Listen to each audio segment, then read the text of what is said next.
এজনী ছোৱালী মোৰ ভাগ্যাংশে পোৱাটো মোৰ সৌভাগ্য।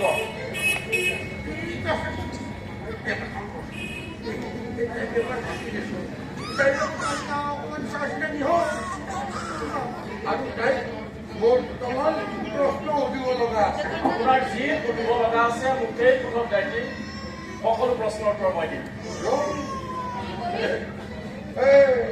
ৰবি ৰবি মোৰ কথা সেই হোৱাই নাই নহয়, আৰু তোৰ বিয়াত সহায় কৰিবলৈ তই কিন্তু ইয়াতে থাকিব নোৱাৰা।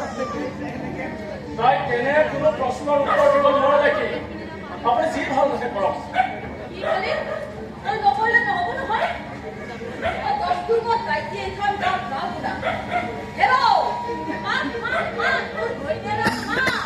স্পষ্টীকৰণ দিবলৈ ধৰিত্ৰী কোনো দাবী অপৰাধী নহয়।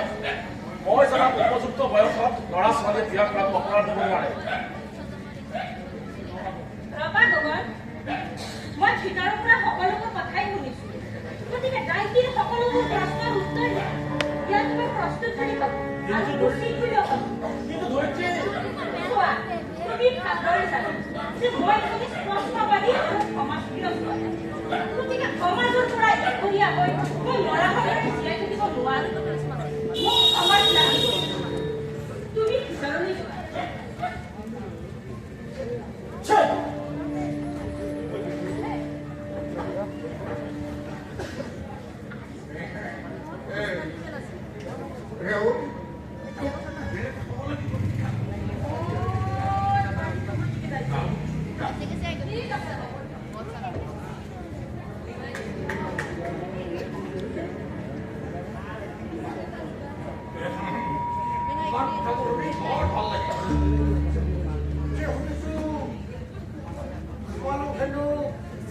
হয়, আপুনি ঠিকেই শুনিছে।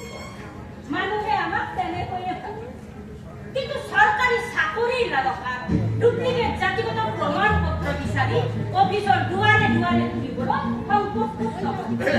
এইবোৰ হ'ল সমাজৰ আগৰ কথা। মই সকলোবোৰ কথাই বুজি পাওঁ। তুমি কোৱা কথাখিনি কিন্তু তুমি কোৱা যে মই বুজিছো, কুকুৰা পুহিবহে নাপায়, পিছে ভাত ৰান্ধি থাকে